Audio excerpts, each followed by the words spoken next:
Excellent. Well, thanks everyone for joining us today for this meeting. Hopefully it'll be kind of fun and different. And so we're joined today by Dr. Keyonda Smith.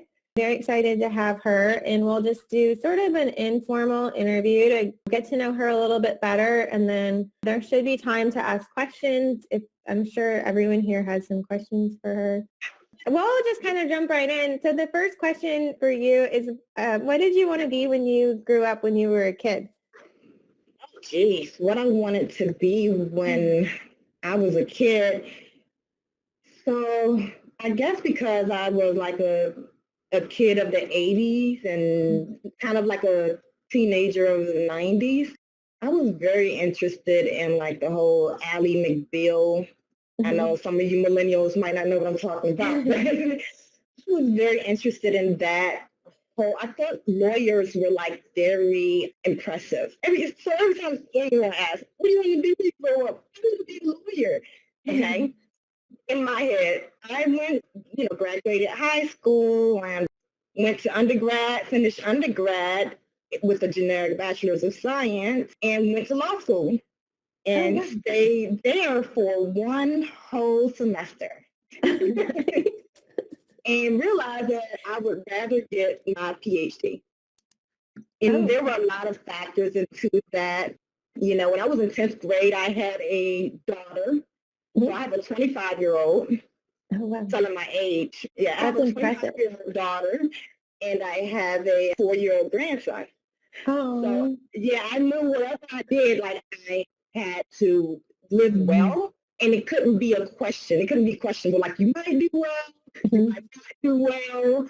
So I was like, okay, I've never seen a broke PhD, and I've never seen a PhD that's out of work. But I have seen broke lawyers, and I have seen lawyers out of work. So I went straight for the PhD track. I went and got a master's, and then went and got through the PhD, and finished that in 2015. And I, not a lot has changed. It's just that I'm much more busier. So I did actually achieve what I wanted to do, but I didn't stick with it long. Okay. That's like an amazing story. Thank you for sharing that. What was your favorite subject or aspect of school? Oh, so as you can see, I'm in my science room because I love my sciences. So when I started, I guess, to learn about the Earth and the universe and how humans actually work. And, one of my earliest career endeavors, I was a 9th grade biology teacher. When I finished my master's degree program, I went through a program called Teach for America. Oh. And I realized that they weren't going to pay for me to get my PhD. So I did my 2-year commitment, and I did not go back again because I already had my master's, which I think is weird. It's like they kind of encourage you not to continue your education, but that's neither here nor there. I was a 9th grade biology teacher, and I've always been a big math, science, the STEM areas, especially more advanced maths. Like I love the calculus. I love working with numbers. I love advanced statistics. I currently teach statistical analysis in the evenings at a university for doctoral candidates. So, when I realized that I could kind of apply, I guess, my knack for maths in my career, and as a researcher or working in research, primarily in higher education or like on the university level, it was like an obvious progression for me. In addition to applying that to how can we make this more accessible for everyone. So understanding the pedagogy of higher education and having just the natural born empathy merge, and then being forced to go online and all that. I was one of the earlier adopters back in 2012 with the Blackboard. And I was like a whiz with the Blackboard. And then I realized that some of my students couldn't access it.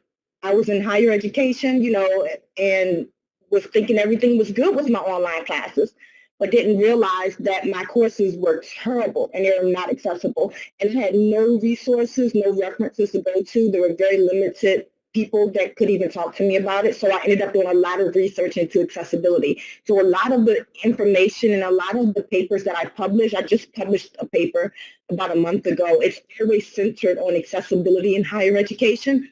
And that's because the limited resources has made me try to fill that gap. Just a long way of answering that question.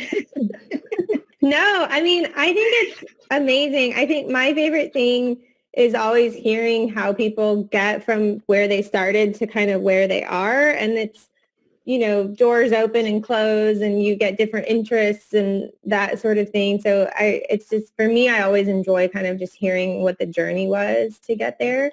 And it sounds like you made the most of all your choices. Not much of a choice, but I had to make the most out of every opportunity I was given. And I definitely think I did for the most part. That's great. That's amazing. Let me see. Oh, yeah. So what was your very first job? My very, very first job, I worked at KFC. Oh, I worked at Kentucky Fried Chicken. I was 16 and I earned $3.90 an hour. Oh my God. With a 10-cent raise in 90 days. So within 90 days, that put me at $4 an hour. I was in the 11th grade. So by then, my daughter was a toddler. So really stretched at $4 an hour. Okay. And my partner at the time, he made like $10, which is like big money back then. It was 2 digits. It was like big money in the early 90s. So we always looked pretty well. My $4 and his $10, put that together. We always looked pretty well. You guys want to see a picture? Yes. I took this first picture when I was probably 17. Oh, wow. Oh my gosh. So I was 17, and look at the quality of the video, of the film, though. It's great. I know. I was about 17 then, and she was about maybe 2. And then this was us last week. Oh my God. Yes. This is her right here. A lot of people say we look exactly alike. So you do. She's not like me because she didn't have the same experiences that I had. So when I told her about my first job at making $4 an hour, she just couldn't process that. She's like, what are you talking about? Isn't that against the law? I'm like, well, not back then. That's what you made. She's like, what did older people there? Yes. People with mortgages and people who had car payments. People like me who were teenage mothers with a baby had to survive off of $4 an hour. So that was my first real job where I actually earned like a legit paycheck. I did work in the school over the summer, but that wasn't a job. That was like an internship. That taught me that I had to get an education. And my dad told me, he said, Keyonda, you are not very physical. You're going to have to go get an education because you don't like to do physical labor. Oh, I love that. What would you say was like your big break, like in terms of your career, when you really just felt like you were kind of stepping into like what you wanted to be doing? Yeah, I think it was most likely when I started teaching at the community college and we had adopted Blackboard. We didn't have anyone to implement the program. That we were in a staff meeting and our dean was like, does anyone want to take this on? I mean, it was Blackboard 6. That's how long. Right now, I think more like Blackboard 11 or something. But it was one of the earlier phases of Blackboard. And she's like, anyone wants to take this on? Because we don't even have anyone in IT that actually does real, true ed tech. So I was like, hey, I'll take it on, do the research and figure it out. So I incorporated Blackboard and we self-hosted it, which was terrible. And they did very well with it. That's when I understood the back end and also the front side and got a lot of feedback from my students. And we had a lot of military students. So we had a lot of students who couldn't do different colors. They couldn't do, they needed to use a keyboard only for multiple reasons. So they may have had arm injuries or tennis elbow or whatever. And then I kept thinking, like, how why is Blackboard not letting us automatically put it in and it automatically just be available and accessible for them? Why do we have to go in and do stuff? And now we're turning these into accommodations. And this should not be an accommodation. And that's what my whole earlier research centered on. And even my doctoral dissertation centered on that. And understanding, when we adopt these technologies, are these technologies really giving us everything? No, they're not. But how can we go about converting it into what we need and having the tools? And you know what? Due to the way technology is changing, I don't think that'll ever be 100% achieved because technology changes so rapidly that it's kind of not realistic for us to keep up with. But that was honestly my big break, was teaching at a community college and taking on that project of a Blackboard administrator. I love that. Sort of like raising your hand and just being like, I'll do it. I'll do the work. I'm always an early adopter. What is the best professional advice you have received in your career? And actually, Sabrina added the best and the worst. I learned from a very, very wise person a long time ago. He had said something in one of his seminars that I went to, and he said, don't spend major time on minor things. That has stuck with me. And believe it or not, this was right before he had passed away. And I looked back at some of his old videos, and that was something he had always said. He had always said about don't spend big time on little things. And I always try to define in my head, because one thing I understood was he never operationalized that, right? He never said what big time was. But for everyone else, what does big time mean to us? So first define what major time meant for me, like that block of time that's uninterrupted, I'm fully concentrating on completing, analyzing, thinking about something. And, usually about an hour or so. I can classify a major time stuck is when completing the task, where I've actually kind of advanced the dial to improve the quality of my life or to improve my upward mobility. And then I looked at minor time, and I considered that as time that is full of interruptions, checking social media, checking personal emails, checking the news, unnecessary meetings that could have been an email, where I'm just only partially concentrating on the analyzing and things. And another thing I also learned just in recent, like maybe the last 5 years, was not to set myself on fire to keep other people warm. To me, that means not to get my value from how much I give to others, as opposed to how much I give to myself. So I've learned how to help others without sacrificing myself, in other words. That's amazing. I think that's definitely harder to do, but to have that awareness, I think, is a great advice for us to take away today. What do you love the most about what you do in your professional time? I believe that accessibility and access in general, it should be a collective responsibility for us all instead of just a sole responsibility or placed in the hands of a few individuals.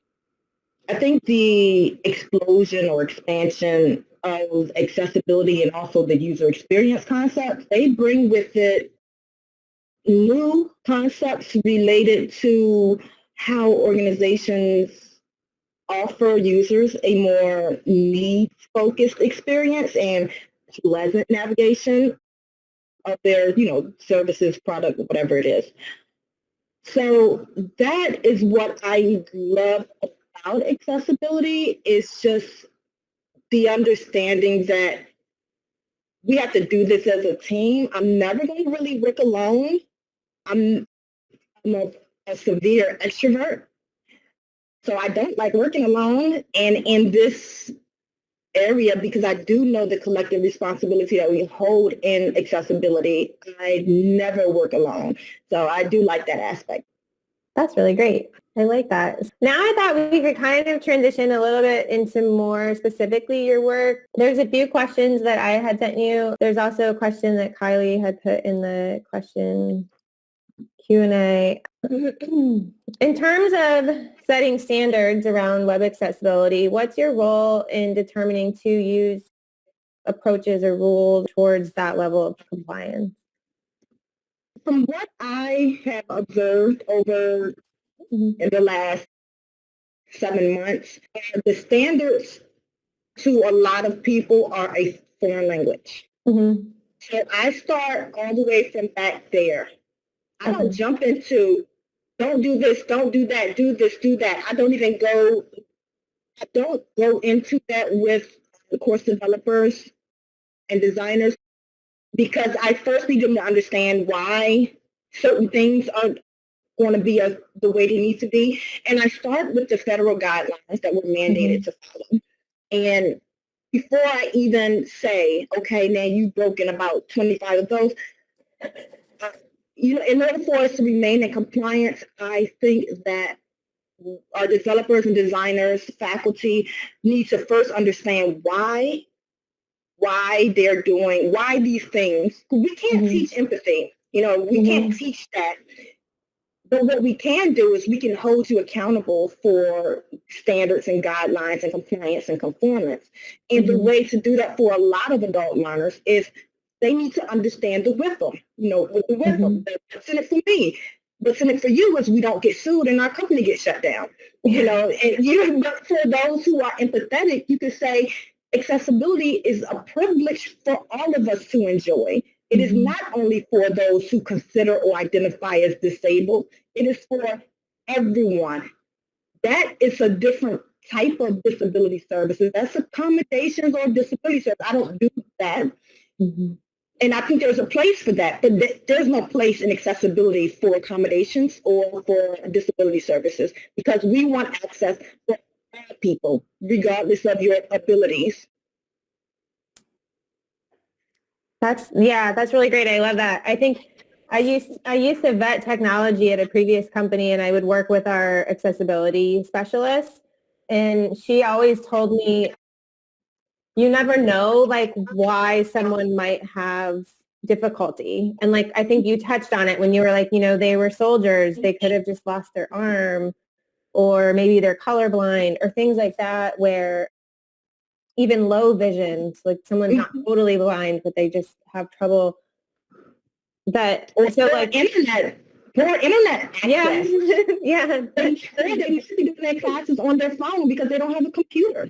That's part of access and accessibility in a rural community. If they're taking courses from overseas and their internet is spotty, we still should be making sure they can access our curriculum if they are paying students. Yep, exactly. And I think that's what can be helpful in my experience with professors, with when we work with course designers, is even sometimes if I bring that up to them, they hadn't even thought of it in that realm. They're just sort of maybe, well, a student who's disabled wouldn't be taking my class, and it's that's not really the way to look at it. It's that technology opens up doors in careers. So what this woman used to tell me that I used to work with is she would say, someone maybe with high functioning autism or Asperger's might do really well in a position where they're working on a computer all day coding. So they need to be able to access that coursework in order to learn that knowledge, that's how they're working. And I think kind of opening up into, who these people are, and I think maybe approaching that empathy or explaining that empathy can be helpful. So I really like that. And Julieta had a comment too. Yeah, asking someone to explain why they need accommodations can make them feel vulnerable and exposing. Yeah. And it's also technically illegal. Illegal. Yeah, I don't do that. I don't do accommodations. The teacher's team does that. You take an online course, you should not know whether you Mhm. have a student with a disability or who identifies as disabled. So if you come to me and say, I've never had a student who identified as disabled, I'm Yep. going to make sure you know. And if you tell me you have, how do you know that? How do you know your students are disabled? Is it because they told you they couldn't access your content? Or is it because they told you that they couldn't participate in the course similarly to everyone else? If so, that's not the student, that's you, and that's your content. Yep. Yeah, so kind of coming back to your comment and your thoughts on baking it into just the way that we do things, right? Like the way that we develop um, content and the way that like our systems laid out. Are there aspects that you think, that we could sort of bake into how we lay out our courses on our end as an OPM that we can kind of just ensure, like we could sort of be the gatekeepers to that with our professors. If our professors don't know those specifics, we can incorporate them as we're building out courses. Um, is there opportunity for that, do you feel, or? Absolutely. And that's actually something that is up. I just finished working on a project and I'm currently working on a project. Part of it will be released soon. It's a playbook. And what it will do, the playbook will go through each of their duties and do a very high level, hey, as you're doing this, think about this. As you're doing that JIRA ticket, think about this. And I'm also releasing a Confluence page that is going to be more specific to your job duty. I mean, like I'm interviewing with every single department, every leader, and asking them exactly what do you do to make your work happen. And then I've been aligning that with how that informs accessibility and how we can integrate and amalgamate that into your current workflow. Because it needs to be a normal part of workflow. It can't be an afterthought. It's a QA and the QA is like, oh my goodness, this is a disaster. If it was something that either coming from core strategy from the beginning, they were like, okay, you might want to be aware when you do videos, you're going to have to do this, or if just if they can have those conversations early on, even though they're not developing, just the awareness. And when it's coming up with the instructional design of the course, they can know some designs and some aspects of your designs may be more or less accessible for particular users or students. So we are aware that I am releasing 2 products for you guys. And one of them is very high level. It's just a playbook. You can save it to your favorites and just flip through it whenever. And then one is very, very specific to your exact duties. Oh, that's exciting. Can't wait. I really can't wait to see that. Yeah, that's wonderful. Also, when you speak about federal compliance, you're talking about, it's like 508c3 compliance. Is that it? Yeah. Okay.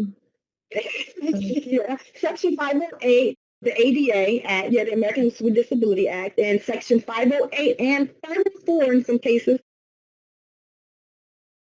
But when we talk about federal compliance, that's what we're talking about. Now, WCAG, which is part of W3C, they are the company or the organization that the federal government has accepted to set those standards and guidelines. So that's why we follow their rules and regulations and policies very closely, because if we follow that, then we are in compliance with the ADA Section 508 and 504. Okay. That's great to know. How did you get started working with the W3C and the WCAG guidelines?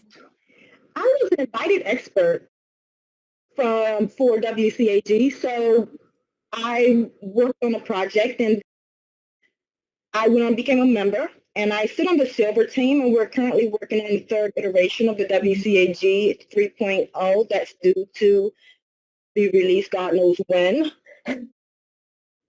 So that's how I started out with WCAG. I was using them as a resource a lot, and my name was kind of like floating around, and then I was just invited as an expert and joined the organization.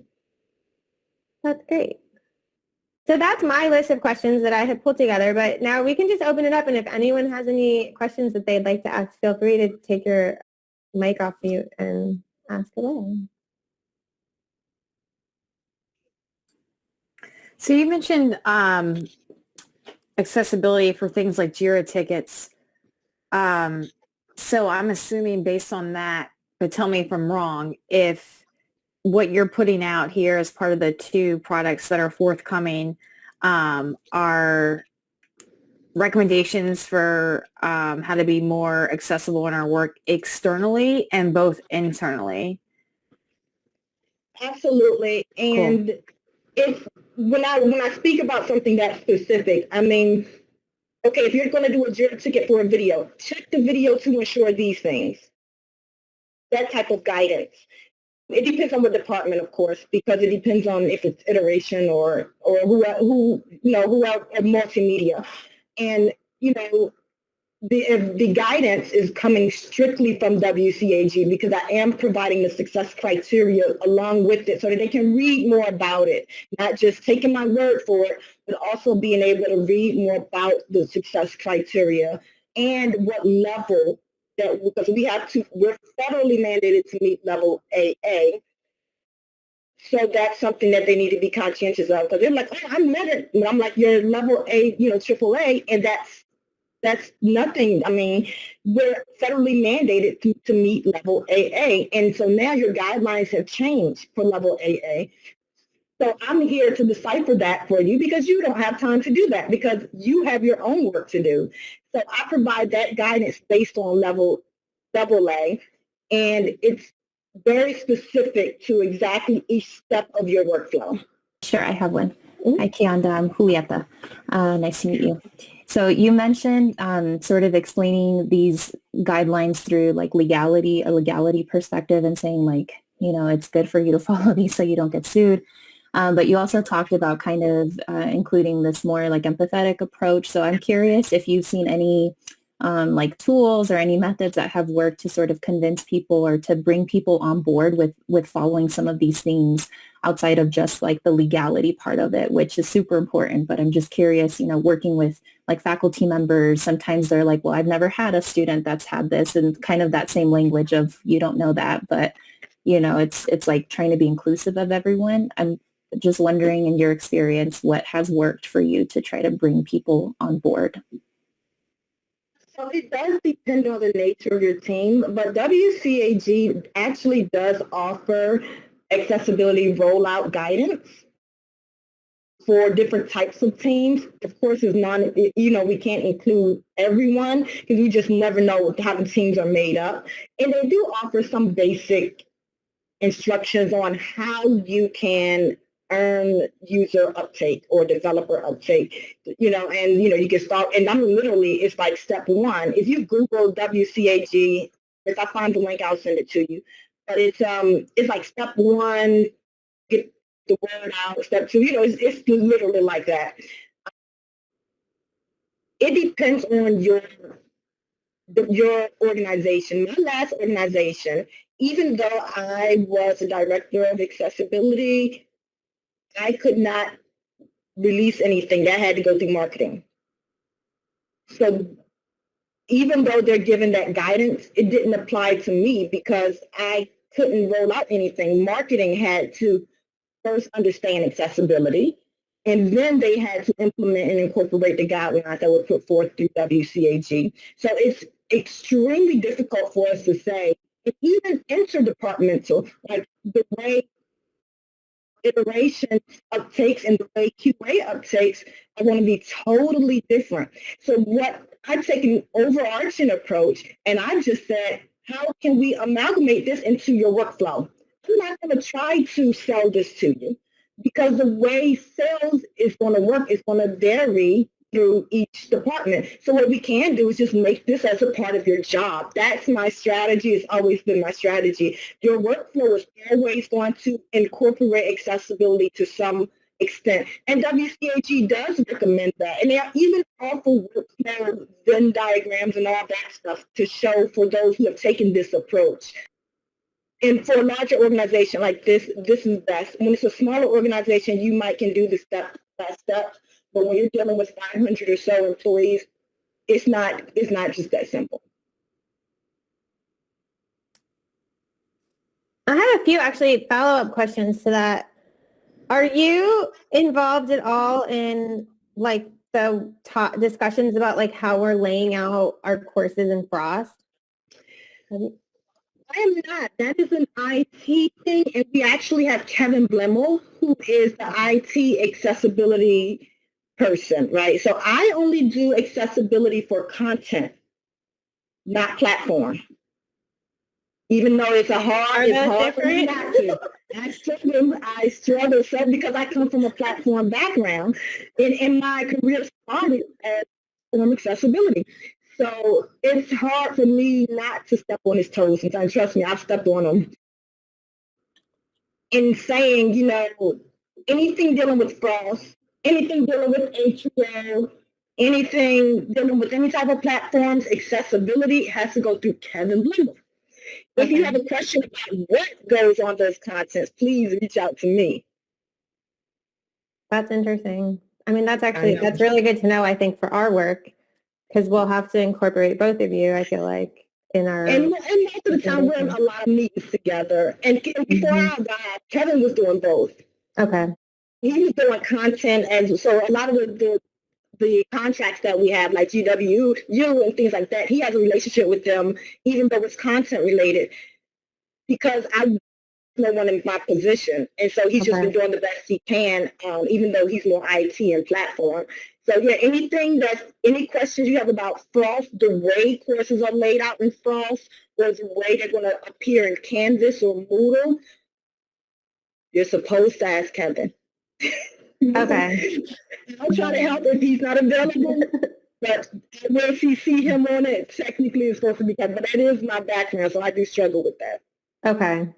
So then my other question is does WCAG or W3C, like, is there like a certification that you can get in their guidelines?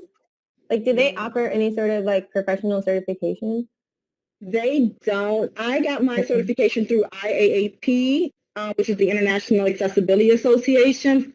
Oh. And yeah, so that's how I earned my Certified Accessibility Professional, the CAP certification.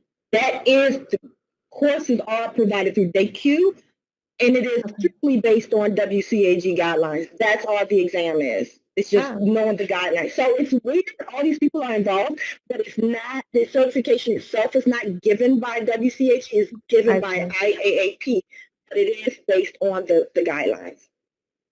Okay, that's really good to know. Oop, I had one more question. Certification. Oh, you mentioned like doing work with Universal Design for Learning. Can you elaborate on that a little bit, or like how is that work different maybe than what you're doing with WCAG guidelines? Universal Design for Learning is accessibility. Mm-hmm. WCAG are the criteria that we measure that against. Okay. So when we talk about UDL, we're talking about access for everyone, and not just for those who have a disability, but for everyone. However, when we want to say, how does that work? How does that look? That's when we leverage W3C's WCAG guidelines. So to me, they are synonymous. Okay. That's good.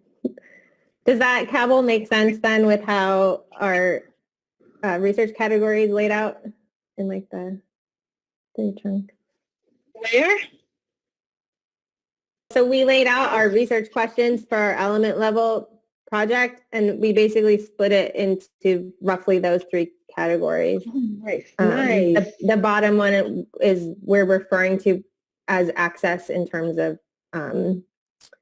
just like access issues across, different avenues like cultural and financial and things like that. Yes, absolutely. And that's what my focus is. A lot of people get accessibility and accommodations mixed up. Mm-hmm. And as soon as I started talking, they're like, oh, well, my students have an accommodation. I'm like, that's great, but I'm not here for that. Something else. And Patricia does the accommodations. Mm-hmm. And so Patricia has to know WCAG because it has nothing to do with that. Those two, if you're in accommodations or a disability professional, you probably won't know the WCAG guidelines. You won't know things that are related to accessibility because it's not relative. Disability also looks at physical disability. I look at physical disability. I don't care if you have stairs or sidewalk or if you have an elevator or not. That's not what I do in accessibility. And trust and believe, I was working at a university a few years back, and people would come to the accessibility office like, oh, I couldn't get in here. The thing across the ramp was wet. I'm like, oh, honey, no, you need to go to disability services. Accessibility. So it's always been tough trying to delineate those two things. And I think that does come with the understanding of empathetic view. Think about people who can't take your course. I'm not talking about because they're disabled. In general, they got a crappy computer. They're working on a 1997 Gateway. They're using they're using a tablet. Jeez. Why would you put a 38-page manual and somebody has to use their phone to go through your manual on your course, or it's not compatible with the iOS or the Android network, whatever program. What I mean? It's just a lot of things. People don't think about that. They're like, oh, that's just bad course design. Absolutely, it's bad course design. It's also an accessibility issue. And universal design for learning. Yeah. I love that distinction. Well, we're almost at time. Does anyone else have any final questions or comments? I have a comment. So thank you so much for joining us today and just talking about your experience in accessibility and how your career kind of has shifted with different opportunities. It's so cool to hear that. But often with faculty, just like you mentioned before, they don't know the student really, especially online students, because they haven't seen them face to face. And whenever we speak about those things, when we were touching accessibility, maybe like a quiz being way too short, it has 15 questions and only 15 minutes to complete it. And I get to those discussions with the faculty, and sometimes they're very reluctant, to give in. And I'm like, oh, maybe somebody, like me. So I try to play with it, experience, somebody like me who is English as a second language, or maybe somebody that is dyslexic, or something like that. Having 15 minutes, it might not be enough.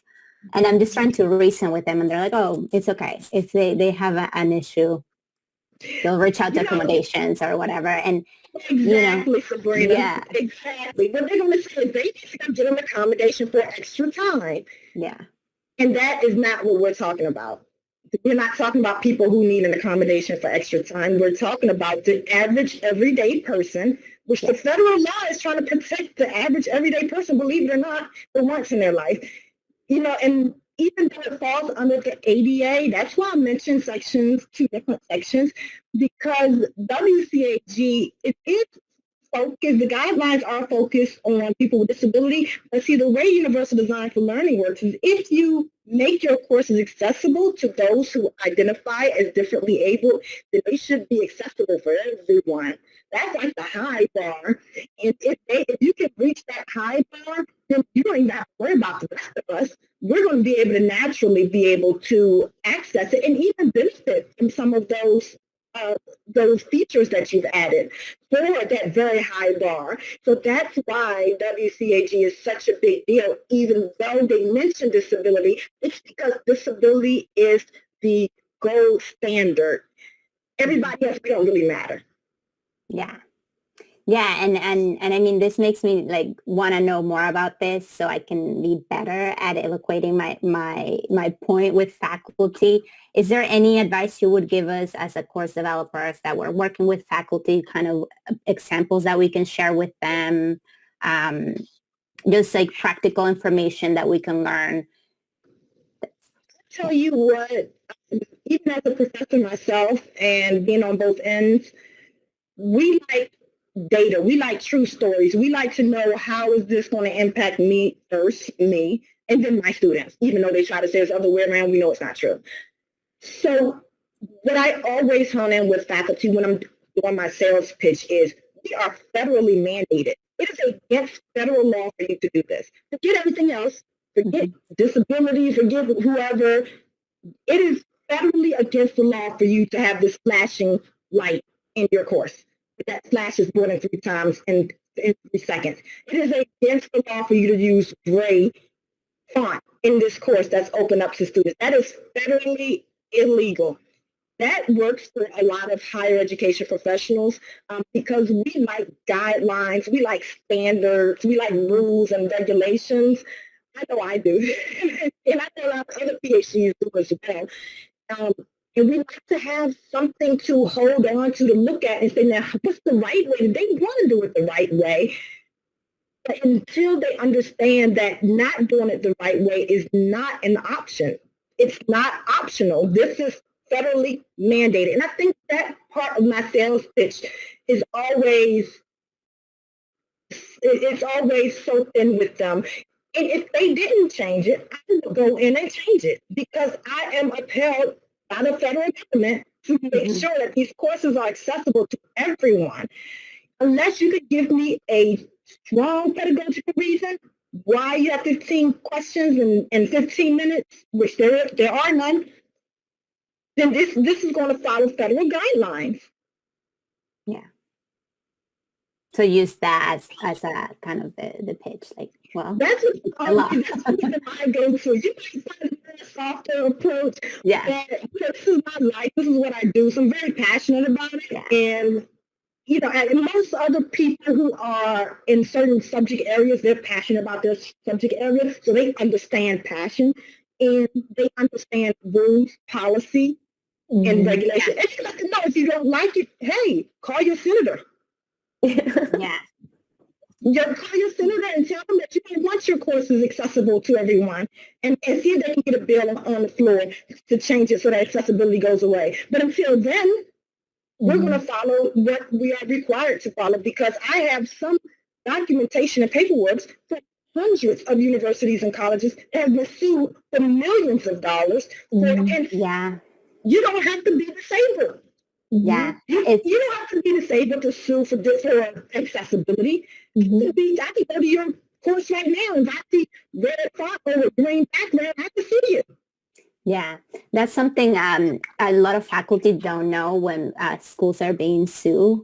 And I noticed that because at the school I was working, they were being sued, like 28 schools were being sued in DC area. And I've never heard of it in the news, you know. I had to even like search for it. When I heard this from like a lawyer at the university, I was like, what? I can't believe it. Like, why aren't we doing something about it?